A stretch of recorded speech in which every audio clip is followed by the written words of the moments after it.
नमस्कार बच्चों। आज मैं सीबीएसई बोर्ड की क्लास 10th की काव्य खंड कबीरदास जी की साखी को आज पढ़ाऊंगी। बच्चों, मैं कबीरदास जी के साखी का अर्थ बताने से पहले आप सभी बच्चों को 10th में सफलता पाने की बधाई दूंगी। आप 10th क्लास में आने की बधाई और आप पूर्णतः सफल हों, इस शुभकामना के साथ मैं ये क्लास शुरू करती हूँ। साखी से पहले बच्चों में कबीरदास जी के बारे में थोड़ा आपको परिचय दे करके अर्थ बताऊंगी और बाद में मैं इन प्रश्नों का उत्तर जो आपके बोर्ड में आते हैं दोहे पर प्रश्न उत्तर भी लिख के दूंगी आपको। आइए, आपके काव्य खंड का जो पहला पाठ है वो कबीरदास जी का है। कबीरदास जी एक संत थे, बिल्कुल फक्कड़ मस्त मौला। डॉक्टर हजारी प्रसाद द्विवेदी जी ने कहा कि वो फक्कड़ थे, मस्त मौला कवि थे। उनका जन्म बच्चों वाराणसी में लहरतारा एक स्थान है, उस तालाब के पास वो पाए गए थे। नीरू और नीमा नाम के जुलाहा दंपति ने उस बच्चे को पाया और उनका पालन पोषण किया। उनका नाम कबीर रखा। कबीरदास जी के गुरु रामानंद जी थे। रामानंद जी से कबीरदास जी ने जो दीक्षा ली, उनकी इच्छा थी उनसे दीक्षा लेनी। तो वो एक बार जाकर के वाराणसी में ही एक पंचगंगा घाट है बच्चों, वहाँ पर वो सीढ़ियों पर सो गए। रामानंद जी 4 बजे सुबह स्नान करने के लिए आते थे, तब ये बिजली की व्यवस्थाएं नहीं हुआ करती थी, धुंधला था। रामानंद जी का पैर कबीरदास जी की सीने पर पड़ा और वो सोचे कुछ दब गया, राम राम कह करके वो पीछे हटे। तो कबीरदास जी ने उनका पैर पकड़ लिया और कहा, ये राम नाम ही मेरा गुरु मंत्र है और आप मेरे गुरु। ये घटना बच्चों मैं आपको इसलिए बता रही हूँ कि आप इसे याद रखिएगा कि कबीरदास जी के दोहे में राम नाम आया हुआ है और वह राम दशरथ पुत्र राम जी का वर्णन नहीं है।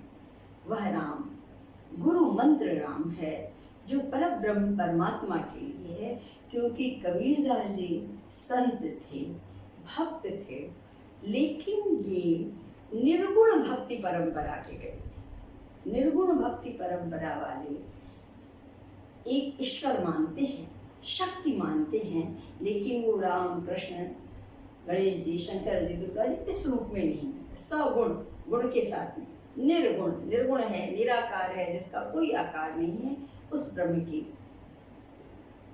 वो पूजा करते हैं। तो ये आप अवश्य याद रखें। दूसरी चीज बेटा, कहीं भी आपको लिखना हो, अर्थ आएगा लिखने के लिए, भावार्थ पूछा जाएगा, कवि का नाम पूछा जाएगा, तो ये याद रखना कि अगर आपको लिखना होगा प्रसंग में, संदर्भ में, तो कबीरदास जी ने कहा है। प्रस्तुत पंक्तियां कबीरदास जी की अमर वाणी से निकली हैं, ऐसा आप लिखेंगे। कबीरदास जी ने लिखा है ऐसा बच्चों भूल से भी मत लिखना, नहीं तो गलत हो जाएगा, क्योंकि कबीरदास जी पढ़े लिखे नहीं थे।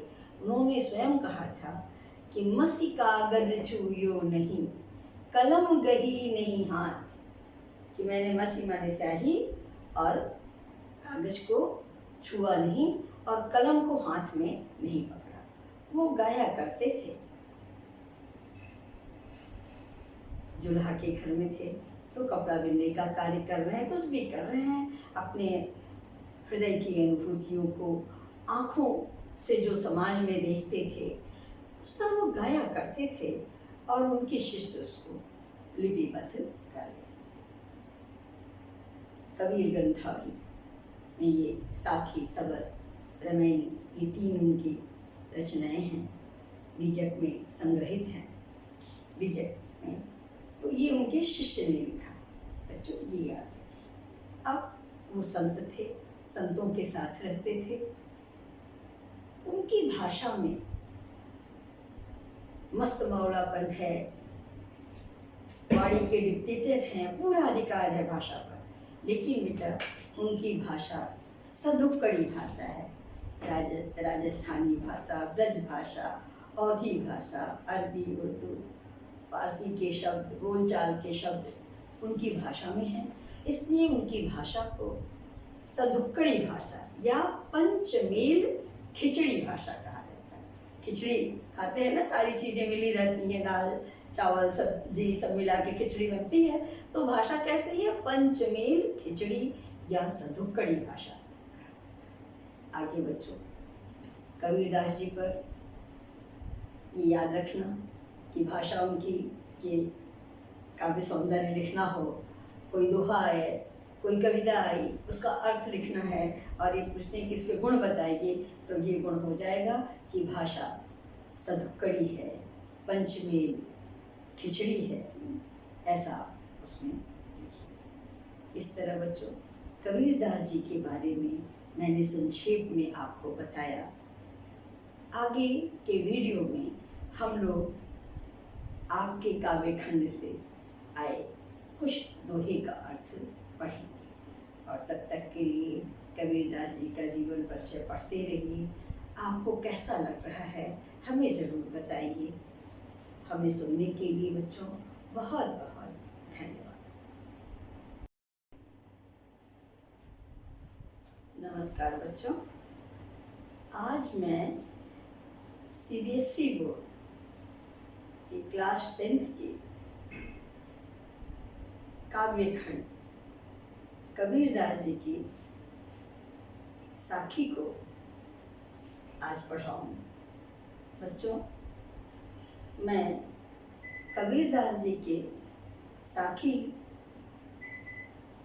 का अर्थ बताने से पहले आप सभी बच्चों को 10th में सफलता पाने की बधाई दूंगी। आप 10th क्लास में आने की बधाई और आप पूर्णतः सफल हों, इस शुभकामना के साथ मैं ये क्लास शुरू करती हूँ। साखी से पहले बच्चों में कबीरदास जी के बारे में थोड़ा आपको परिचय दे करके अर्थ बताऊंगी और बाद में मैं इन प्रश्नों का उत्तर जो आपके बोर्ड में आते हैं, दोहे पर प्रश्न उत्तर भी लिख के दूंगी आपको। आइए आपके काव्य खंड का जो पहला पाठ है वो कबीरदास जी का। कबीरदास जी एक संत थे, बिल्कुल फक्कड़ मस्त मौला। डॉक्टर हजारी प्रसाद द्विवेदी जी ने कहा कि वो फक्कड़ थे, मस्त मौला कवि थे। उनका जन्म बच्चों वाराणसी में लहरतारा एक स्थान है, उस तालाब के पास वो पाए गए थे। नीरू और नीमा नाम के जुलाहा दंपति ने उस बच्चे को पाया और उनका पालन पोषण किया। उनका नाम कबीर रखा। कबीरदास जी के गुरु रामानंद जी थे। रामानंद जी से कबीरदास जी ने जो दीक्षा ली, उनकी इच्छा थी उनसे दीक्षा लेने की। तो वो एक बार जाकर के वाराणसी में ही एक पंचगंगा घाट है बच्चों, वहाँ पर वो सीढ़ियों पर सो गए। रामानंद जी 4 बजे सुबह स्नान करने के लिए आते थे, तब ये बिजली की व्यवस्थाएं नहीं हुआ करती थी, धुंधला था। रामानंद जी का पैर कबीरदास जी की सीने पर पड़ा और वो सोचे कुछ दब गया, राम राम कह करके वो पीछे हटे। तो कबीरदास जी ने उनका पैर पकड़ लिया और कहा, ये राम नाम ही मेरा गुरु मंत्र है और आप मेरे गुरु। ये घटना बच्चों मैं आपको इसलिए बता रही हूँ कि आप इसे याद रखिएगा कि कबीरदास जी के दोहे में राम नाम आया हुआ है और वह राम दशरथ पुत्र राम जी का वर्णन नहीं है। वह राम गुरु मंत्र राम है जो परम ब्रह्म परमात्मा के लिए है, क्योंकि कबीरदास जी संत थे, भक्त थे, लेकिन ये निर्गुण भक्ति परंपरा के गए थे। निर्गुण भक्ति परंपरा वाले एक ईश्वर मानते हैं, शक्ति मानते हैं, लेकिन वो राम कृष्ण गणेश जी शंकर जी दुर्गा जी इस रूप में नहीं, सगुण गुण के साथ में निर्गुण, निर्गुण है, निराकार है, जिसका कोई आकार नहीं है, उस ब्रह्म की वो पूजा करते हैं। तो ये आप अवश्य याद रखें। दूसरी चीज बेटा, कहीं भी आपको लिखना हो, अर्थ आएगा लिखने के लिए, भावार्थ पूछा जाएगा, कवि का नाम पूछा जाएगा, तो ये याद रखना कि अगर आपको लिखना होगा प्रसंग में, संदर्भ में, तो कबीरदास जी ने कहा है, प्रस्तुत पंक्तियां कबीरदास जी की अमर वाणी से निकली हैं, ऐसा आप लिखेंगे। कबीरदास जी ने लिखा है ऐसा बच्चों भूल से भी मत लिखना, नहीं तो गलत हो जाएगा, क्योंकि कबीरदास जी पढ़े लिखे नहीं थे। उन्होंने स्वयं कहा था कि मसी कागज छुयो नहीं, कलम गही नहीं हाथ, कि मैंने मसी माने स्याही और कागज को छुआ नहीं और कलम को हाथ में नहीं पकड़ा। वो गाया करते थे, जुल्हा के घर में थे तो कपड़ा बिनने का कार्य कर रहे हैं, कुछ भी कर रहे हैं, अपने हृदय की अनुभूतियों को आँखों से जो समाज में देखते थे उस पर वो गाया करते थे और उनके शिष्य उसको लिपिबद्ध कर गए। कबीर ग्रंथावली में ये साखी, सबर, रमैनी, ये 3 उनकी रचनाएं हैं, बीजक में संग्रहित हैं, बीजक में, तो ये उनके शिष्य ने लिखा। बच्चों ये याद रखिए। अब वो संत थे, संतों के साथ रहते थे, उनकी भाषा में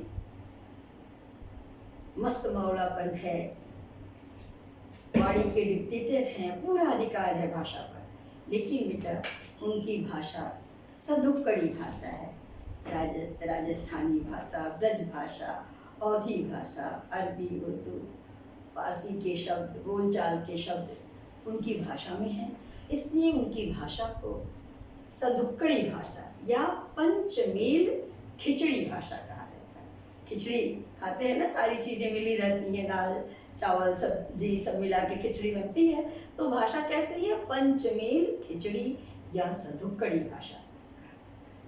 आगे बच्चों कबीरदास जी पर ये याद रखना कि भाषा उनकी, कि काव्य सौंदर्य लिखना हो, कोई दोहा है, कोई कविता आई, उसका अर्थ लिखना है और एक पूछने किसके गुण बताएगी, तो ये गुण हो जाएगा कि भाषा सधुक्कड़ी है, पंचमेल खिचड़ी है, ऐसा उसमें लिखिए। इस तरह बच्चों कबीरदास जी के बारे में मैंने संक्षेप में आपको बताया। आगे के वीडियो में हम लोग आपके काव्य खंड से आए कुछ दोहे का अर्थ पढ़ेंगे, और तब तक के लिए कबीरदास जी का जीवन परिचय पढ़ते रहिए। आपको कैसा लग रहा है हमें ज़रूर बताइए। हमें सुनने के लिए बच्चों बहुत बहुत